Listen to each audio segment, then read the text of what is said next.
Early in their history, the tribes of the Guru were themselves tied to different tribes of humanity, specific ethnic and cultural groups. The Silverfangs were originally Russian, the Shadow Lords were Balkan Slavs, the Black Furies were Greeks, the Silent Striders were Egyptian, the Fenrir were Germanic, the Stargazers were Indian, and so on and so forth. However, by the Dark Ages at least, most of the tribes had divorced themselves from the idea of taking human kinfolk only from specific ethnic groups. And while some of the tribes retained many of the cultural influences of those ancient early days, for instance, the Furies do have a strong Greek influence even in the modern Knights, and the Striders are heavily influenced by their Egyptian heritage, there are others that have little or no cultural ties to their ancestral homeland and human peoples. For example, the children of Gaia, who originated in Mesopotamia, or the Glasswalkers, which, depending on who you ask, originated either in the Levant or in China. The Fianna are one of the rare exceptions, the example of a tribe that still cleaves to the idea of kinfolk coming from a specific ethnicity. Indeed, the only other tribe that does this in the modern Knights are the Wendigo, who consider only American Indians to be their kin. But that doesn't mean that all Hamid kinfolk of the Fianna are essentially gingers. The tribe subscribes to a variation of the one-drop rule. So long as you have some Celtic blood in you, you are viable kinfolk and thus potentially part of the family. With that said, who exactly were the Celts? Oversimplified version, they were a very broad range of peoples that were linked by culture and language. Originating in the Hallstatt region near Salzburg, Austria, Celtic culture, according to the latest archaeology, had, by the 3rd century BC, stretched from Romania in the east to Portugal and the British Isles in the west. And as the Celts spread, so the children of Stag, their werewolf kin, spread with them. One ancient account left behind by the Warders of Men, the tribe that eventually became the Glasswalkers, speaks of the 9x9 clans of Stag. If the ancient sources, mostly Greek and Roman, are to be believed, the Celts, although sharing similar languages and similar religious practices, were diverse and had many kinds of different subcultures. They could live as simple hunters in the woods, or they could be city dwellers with complex political systems.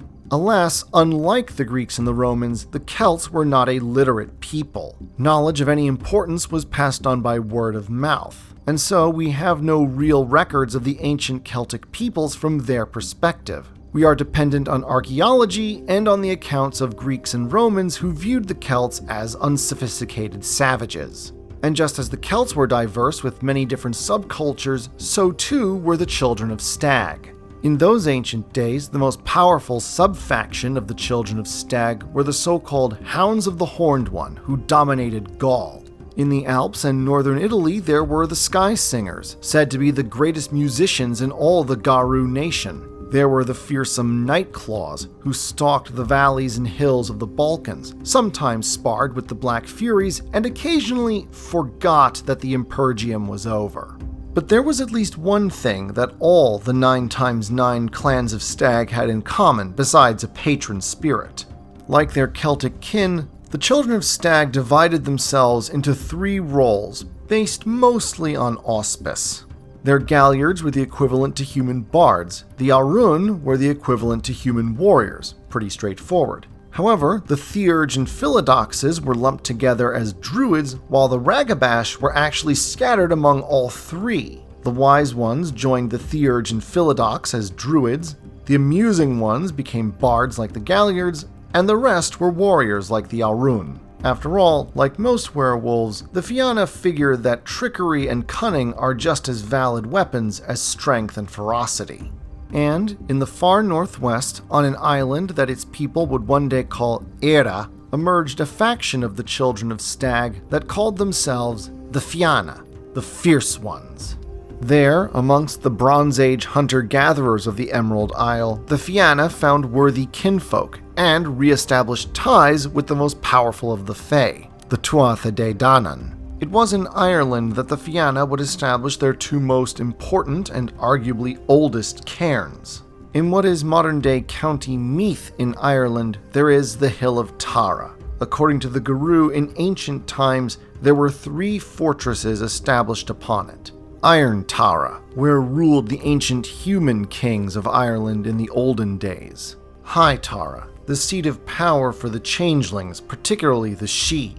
And finally, Silver Tara, site of the sept of the same name, the seat of the leader of the Fianna tribe, and essentially the closest thing they have to a capital.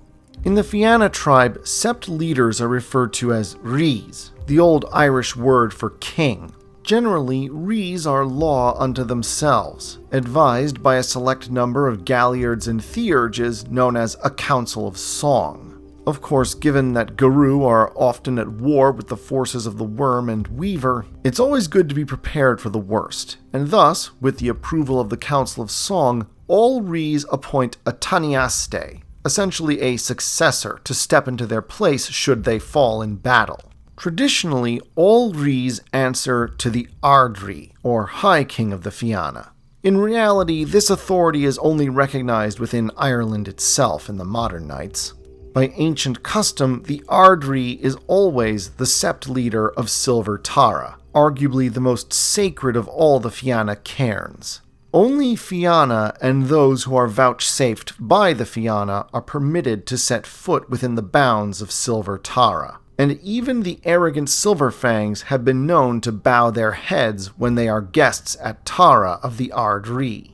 Slightly to the north of Silver Tara, still in County Meath, in a loop of the Boyne River, rests the second most important cairn of the Fianna, Brú na Boyne, and the sept of the Tri-Spiral, the second most important and sacred site in all of the Fianna tribe. Once again, in accordance with ancient custom, the sept leader of the Tri-Spiral is traditionally the Taniaste of the Ardri. Like Silver Tara, the sept of the Tri-Spiral is exclusively Fianna. The only non-Fianna there are those whom the tribe have welcomed as guests. Ironically, the Fianna are often more welcoming of the Fae and of the Corax than they are of their fellow werewolves in these two most sacred sites. It was not long after settling into Ireland and establishing these ancient cairns that the Fianna discovered that all was not as paradise in the Emerald Isle. For their allies and neighbors, the Tuatha De Danann, had ancient enemies there. All Fae in the world of darkness are the product of dreams. And so, as the first and most potent dreams of all that is good, true, and beautiful in the world gave birth to the Tuatha De Danann, so did the first and most potent nightmares give birth to the Fomorians. According to some ancient sources, the Fomorians were the offspring of Domnu, the ancient sister of Danu, mother of the Tuatha De Danann, and supposedly ancestral mother of the Fianna.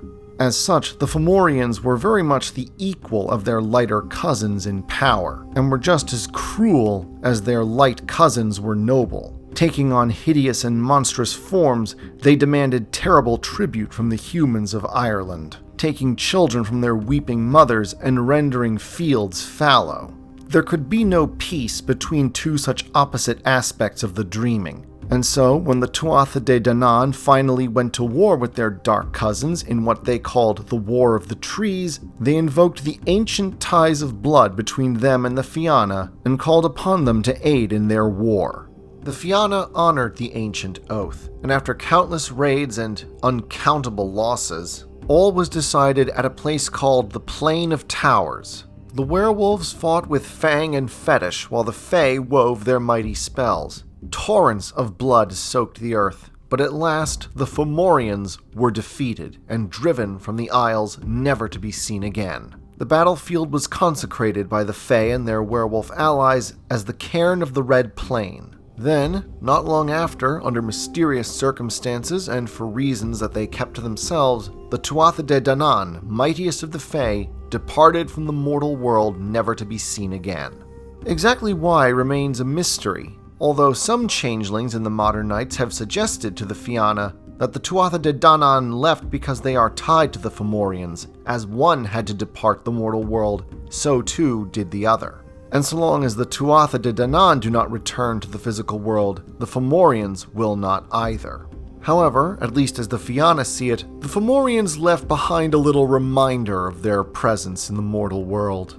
Whether or not the Fomorians were of the Worm is hotly debated, But there is no denying that the monstrous mutant creatures that the werewolves would later call the Fomori are undeniably of the worm. The worm, especially in its aspect of the defiler worm, is famously insidious and takes delight in corrupting that which was once pure. Naturally, it took an especial delight in corrupting humans, and especially those humans that were kinfolk to the Fianna. How delicious it must have been to the defiler to turn the friends and loved ones of the werewolves against them in this way. And since prolonged worm taint inevitably results in some kind of physical mutation or deformity, the Fianna became hyper-vigilant against any such sign of corruption and taught it to their human kin, instructing them in no uncertain terms that their leaders must especially be without blemish. And this is the principal reason why, among all the tribes of the Garou nation, the Fianna are among the worst offenders in mistreatment of their Metis.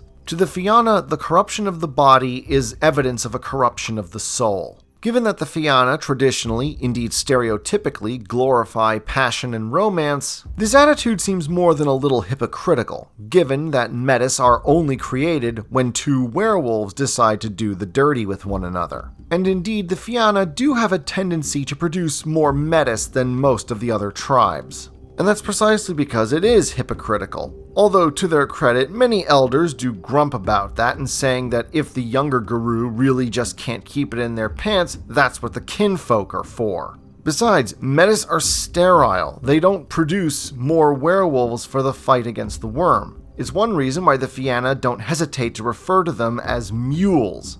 To them, a Metis' mutations are not only proof of a violation of the litany, the sacred laws by which the Garou nation has been governed since the Stone Age, but they are also evidence of an inner weakness that might be more susceptible to the corruption of the worm. As such, Metis and the Fianna are barred from any position of leadership, explicitly.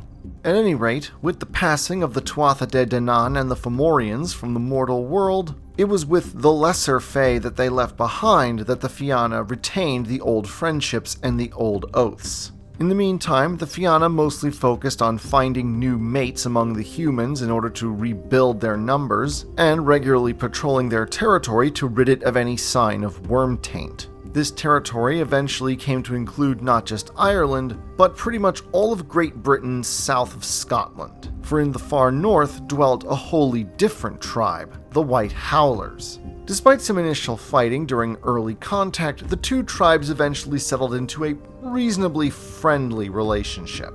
Sure, to the passionate Fianna, the White Howlers always seemed sullen and moribund, but they were faithful in their service to Gaia and had a strong respect for the spirits, and so the Fianna deemed them worthy of respect. But even when a werewolf doesn't seek conflict, conflict will eventually find him. Around 200 BC, Ireland received an influx of settlers from the continent, Celts, accompanied by the Hounds of the Horned one of the other sub-factions within the Children of Stag. The problem wasn't the new neighbors in and of themselves, the problem was that they had brought the Iron Age and iron weapons with them.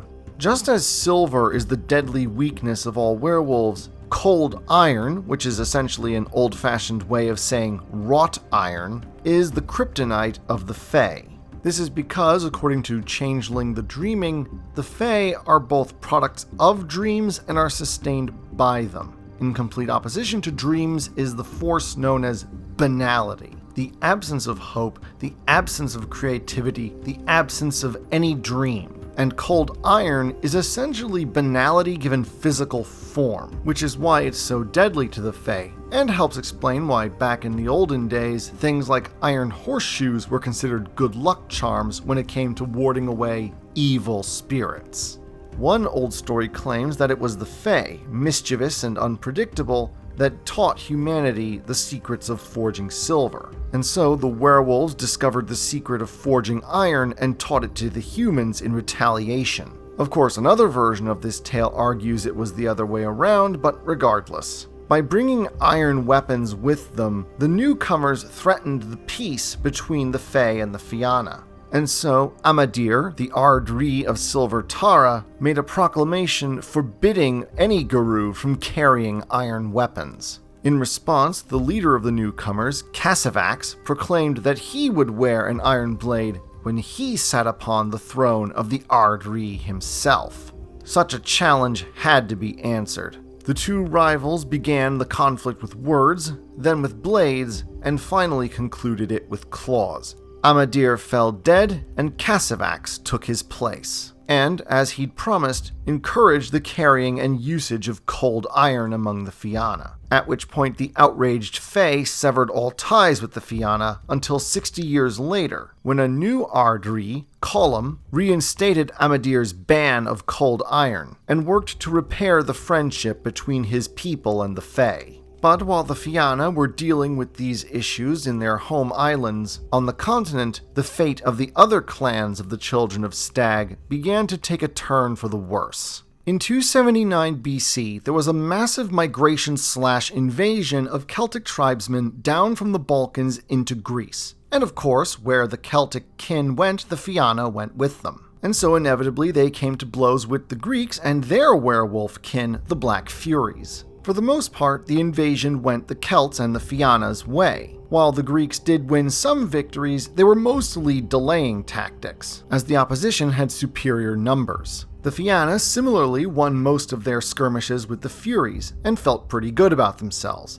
And then they made the fateful mistake of attacking the Black Furies' most sacred cairn at Delphi.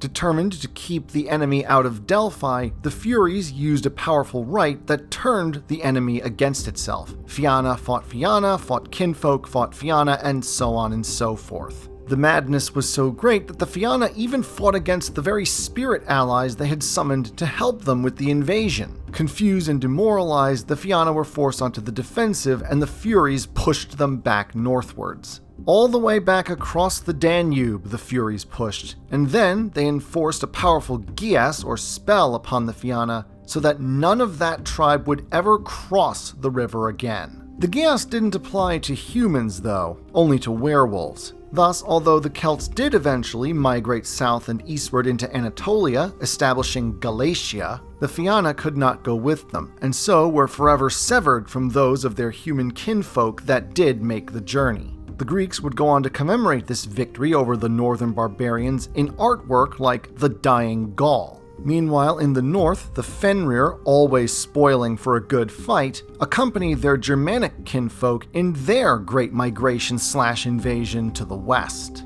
The fighting between the two tribes and their respective human kin was furious, and laid the groundwork for a lot of bad blood between the tribes that carries on into the modern nights. But eventually, the Children of Stag and their Celtic kin were pushed further and further until the Rhine River became the hard boundary between the Celtic world and the Germanic world, and thus between those werewolves pledged to Stag and those pledged to Great Fenris. Unfortunately for the Celts, their great existential threat would come not from the Germans, but rather from a city in Italy called Rome.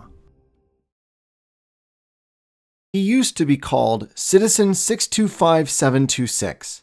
He used to call himself Unbroken. When he left his dystopian city behind, he thought he had found paradise. What he found was uglier and darker than anything he could have imagined. This is his story. This is Inferior. Now available in ebook, paperback, and audio form. Links in the description.